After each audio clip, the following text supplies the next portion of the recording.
Ce soir, nous sommes au Grand Hôtel Intercontinental à Paris pour une soirée de gala de solidarité internationale. Et cette soirée rassemble 200 personnes qui sont des grands donateurs, qui sont des amis, qui sont des entreprises, qui sont des membres de l'association. Une soirée de gala pour Solidarité Internationale, c'est le moyen de mieux se faire connaître, sachant que nous intervenons depuis 35 ans sur les principaux théâtres d'urgence pour répondre aux besoins vitaux des populations vulnérables. Alors ce que nous faisons dans nos différentes missions, c'est principalement un accès à l'eau et à l'assainissement. On travaille de plus en plus dans les terrains de conflit, sur les crises chroniques. On travaille également en réponse aux catastrophes naturelles. On apporte une réponse donc, aux besoins humanitaires qui sont créés par les conflits et les catastrophes naturelles. Et pourtant, nous ne sommes pas assez connus du grand public. Cette équipe de solidarité, c'est plus de 2000 personnes engagées quotidiennement au profit des plus vulnérables. Cette soirée, c'est l'occasion surtout d'expliquer ce que l'on fait et de ressentir aussi les soutiens que l'on ne voit pas tous les jours, à savoir nos donateurs.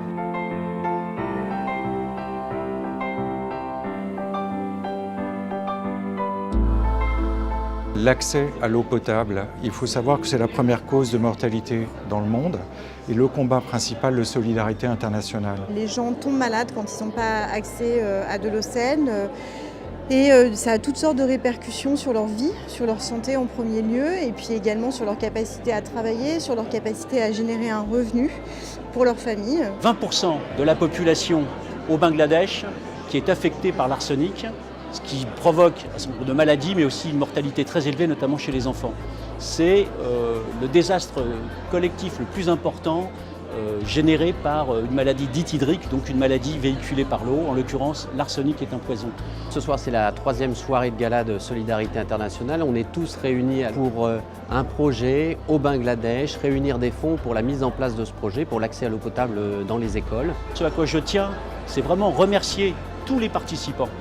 Parce que ce sont des donateurs de Solidarité Internationale, ce sont des amis qui viennent pour nous soutenir financièrement et moralement. Et puis on espère que ça va pouvoir nous rapprocher, que justement toute cette action va pouvoir venir en aide à des millions de personnes. Le financement de ce projet, dès qu'il est réuni, il pourra être mis en place très rapidement, en quelques mois, pour cette école à Shakira.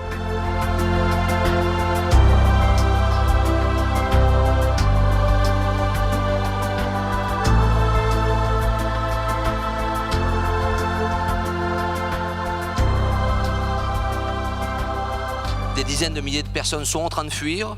Une zone très difficile d'accès en termes sécuritaires et où les défis que nous rencontrons, nous, humanitaires, sont sans précédent. Il n'y a absolument pas d'eau potable. On est obligé d'apporter de l'eau potable par bateau. L'eau insalubre, on ne le sait pas, tue plus que les guerres, le sida. Ce premier projet est déjà financé puisque nous avons déjà récolté, grâce à vous, plus de 25 000 €.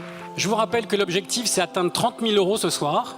Ce sont des promesses, Eric, qu'il faut transformer. Merci à toute la formidable équipe de Solidarité Internationale et notamment les organisateurs de cette soirée. Je pense à Renaud Doucy, Eugénie Brière, mais toute l'équipe de la communication. Ils sont nombreux ce soir autour de ces 20 tables. Ils peuvent témoigner de ce que nous faisons et de l'importance de votre présence. Longue vie à Solidarité Internationale et merci pour tout ce que vous faites.